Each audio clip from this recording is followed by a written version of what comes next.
Make sure you don't let others define you. You want to be seen as confident, assertive, decisive. These are traits of strength. And no matter your demeanor or style, people need to see this in you. These are the characteristics of a leader.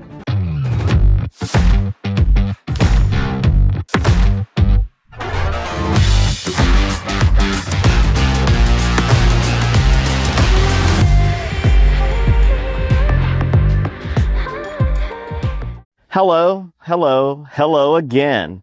Welcome to The Ruthless Truth. I'm your host, Truth Davis. In this forum, I discuss a wide variety of topics based on what I consider to be a unique life experience. And you can read more about that in the bio and the notes. My intent is to share stories and hopefully provide some life and career lessons to help you on your journey. Please follow me on Instagram at TruthDavis5 and subscribe to the YouTube channel, Ruthless Truth. General format, I'll share some initial commentary or thoughts on the current news. Then I'll have a deeper discussion on one topic, which will be today's truth. And then I like to finish with an American history fun fact. Okay, so I watched a lot of sports over the weekend and saw some incredible performances in games. I'm not going to talk about the sporting events because I don't generally talk about sports on this podcast.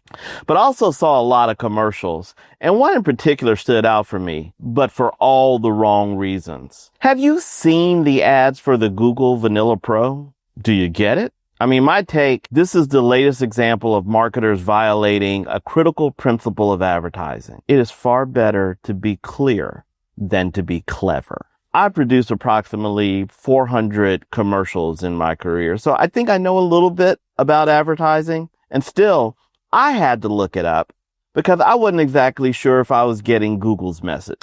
Ironically, I often find that the smartest marketers are the ones most likely to develop advertising that just misses. They either overthink it or they struggle to dumb it down to where most people can understand it. And this isn't surprising when you think about who it is who actually creates the advertising. Advertising creative consists of mostly young men, predominantly white, although there has been significant increase in diversity over the last decade. But the challenge is advertising is delivered to the masses, but is created by people who don't represent the masses. So there has to be an objective adult in the room to say, that doesn't really work. I also continue to see a plethora of interracial families depicted in commercials. And this trend is far more prevalent in advertising than it is in reality, as interracial couples only comprise 15% of all marriages in the United States. Okay, but putting that aside, my issue is, who is doing the casting? I see some commercials showing a family, and my thought is, there is no way that couple produced those children. And you know what else it tells me? There wasn't a black person in the room to speak up and point it out. Okay. Other thoughts or comments from the past weekend. The federal government shutdown is absolutely ridiculous. I don't know if I recall a time in my lifetime when I've seen the federal government more inept and more useless. Both sides are dug in and show no interest in discussing or negotiating. And since most polling shows that the public is blaming both Democrats and Republicans equally, then each side feels they're not being hurt more than the other side by maintaining their position. And while hundreds of thousands of federal employees are going without paychecks, members of Congress still receive their pay. Although a few have refused to accept their checks during the lockdown, but they are literally being paid to do nothing. And so what's the issue? The issue is whether or not to extend subsidies or discounts for the premiums on the Affordable Care Act, also known as Obamacare. Democrats want to extend them and make them permanent. Republicans want to renegotiate the terms and requirements, but not until the government is reopened. And they continue with the false narrative that this will allow illegal immigrants to receive free health care, which is total bull. But here's the crazy thing. Of the 24.3 million Americans who are currently ACA members, 18.7 million, or 77% of them, live in red states. So why can't they find a compromise? It's actually not that difficult an issue. Okay, Republicans are concerned about the escalating cost. Well, Democrats should be open to some income caps, meaning at certain income levels, members receive less or no subsidy. Conversely, Republicans should agree to some protections for the most vulnerable, such as older Americans or low-income households. Finally, there should be a minimal amount that every person pays, because under the current system, some subsidies exceed the total cost of the premium, meaning some people receive their health care for free. All I can conclude from this stalemate is that our legislators are too far removed from the pain for it to personally affect them, and don't really seem to care much how it affects all of us. Our legislators depend on our lack of engagement to keep their jobs. And it's a hell of a gig. High salary, premium healthcare benefits, pension for life.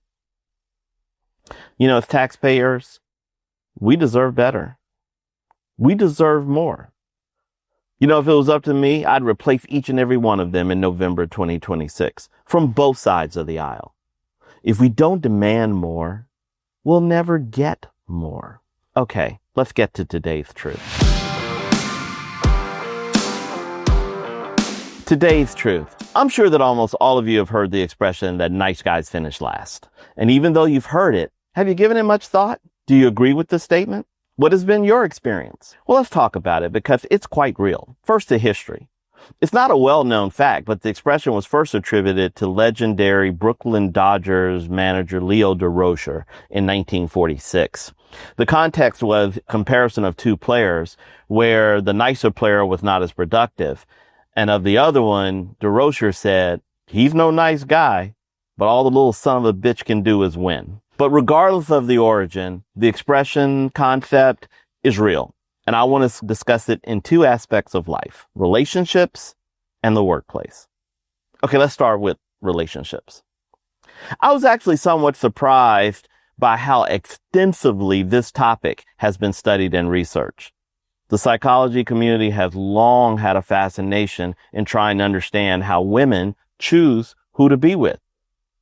Of course, my cynical view, a lot of these researchers were the nice guys that women rejected. But that's neither here nor there. But the fact is, many women do prefer bad boys over nice guys. Of course, this isn't true for all women. There are many women who generally appreciate a man who is respectful and nice to them. But a large percentage of women are attracted to the bad boy, even just for a little while. And why do women like the bad boy? Well, there are a few reasons. Some see it as a challenge to tame him or change him. Others are just attracted to the masculinity and alpha dog personality. Many researchers attribute it to a less than positive relationship they may have had with their father. And then some women conflate drama with excitement, even though they accept it's rare to have a long-term relationship with a bad boy. Okay, when we call a guy nice, what are we really saying?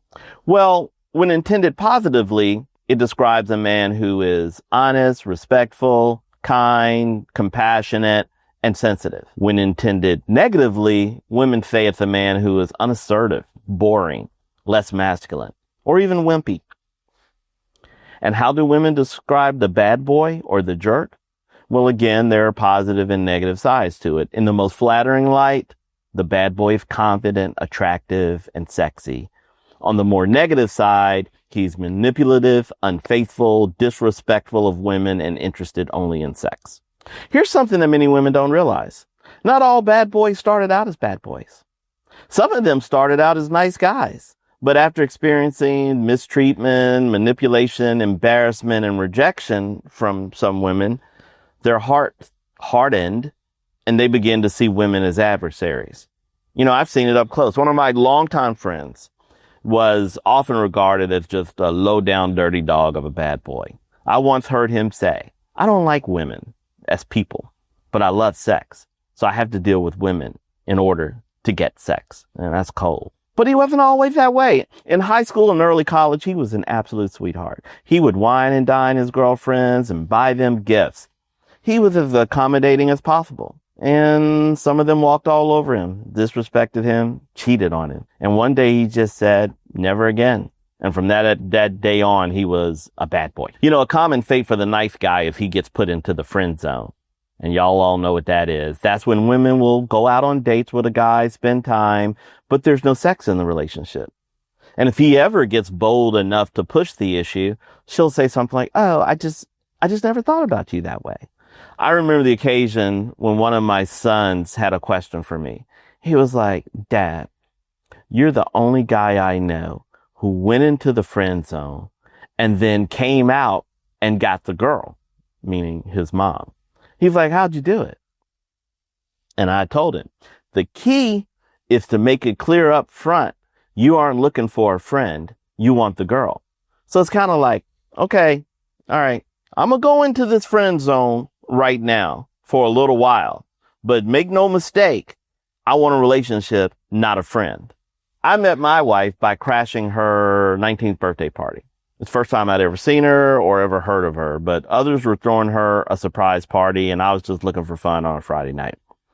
So when I met her at the party, she was with her Georgia Tech varsity football player boyfriend, Andre, 3% body fat. How do I know it's 3% body fat? Because he would tell you, I'm 3% body fat. Big dude. But later that night, I caught her alone in the hallway, grabbed her and kissed her and said, I like you.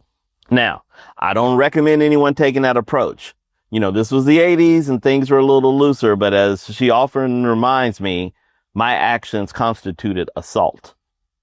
But the next day I was talking to my best friend and I told him, I met a girl last night I could marry. But she had a boyfriend and I actually had a girlfriend at the time, so we just became friends for a while. But there was never a doubt I wanted to be more than friends. And she could never say she didn't know that. We didn't go out on our first date until 3 years later. And that date was an unmitigated disaster. Worst first date ever. If you want to hear more about it, you can listen to episode 19. But for many nice guys, they don't get the girl, at least not at first. Then something interesting happens. Sometime around the mid-30s, some women start to have a change of perspective. After 20 years of being frustrated and maybe unfulfilled by the exciting bad boy, some women start to think, being treated nicely doesn't sound so bad. I recently attended the wedding of a friend's daughter. She and her husband had met and dated in college, but after college, they went their separate ways. They later reconnected in their early 30s and decided to get married. The bride explained right before citing her vows. She said, when they were in college, he treated her nicer than any man had ever treated her before or since. But she said she wasn't mature enough to appreciate it at the time. She actually thought he was kind of boring. But life and bad relationships had dealt her some blows, and she felt fortunate that she didn't wait too late to recover. So my advice to nice guys, try not to let women know you're a nice guy, at least for a while. Resist being too accommodating or passive, even if that's your nature. Better to stay quiet, be somewhat of a mystery than being the unappreciated nice guy. Now, don't try to be something you're not, because that'll be hard to pull off. Another reason for nice guys to feel encouraged, like I said before, not all women are attracted to bad boys. There are actually women who truly appreciate and are attracted to nice guys.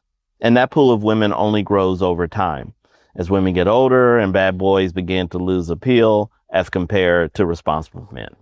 Now, so far, this discussion is only focused on men. But does the nice issue also apply to women? Does being nice impact a woman's appeal to men? Well, apparently not. Guys are simple. If a man is physically attracted to a woman, It really doesn't matter if she's naughty or nice, mean or agreeable. Men will still go after her. So ladies, just be yourselves. Okay, let's shift to the workplace. Is it also true in this environment that nice guys finish last? Well, not necessarily. But again, let's be clear on what we mean by nice. Nice in the workplace means demonstrating respect, integrity, fairness, honesty, reliability, and being agreeable. Those are all positive and potentially productive traits. But be careful not to be too agreeable. Countless studies show that being seen as overly agreeable or a, quote, yes employee will hurt your career. People who always say yes and rarely push back are often seen as passive. People doubt their ability to resolve conflicts or handle confrontations. There may even be a question of genuineness or authenticity because no one agrees with everything. As a result, nice or yes employees have slower career growth, receive lower pay, and are often the first to be let go. People are comfortable coming hard at someone when they know the other person won't push back. But here is a very, very important point. Being nice is not the same as being weak. Again, you can be nice without being weak. I know that nice guys can succeed in the workplace because I was a nice guy. I tried very hard to treat people with respect and fairness. I never lost my temper, and I saw no reason or benefit in berating or insulting others. My demeanor was calm. That said, on more than a few occasions, I had people think that because of this style, I was passive or weak. And for those who made that mistake, they soon saw the error of their ways and they had to quickly back the F up.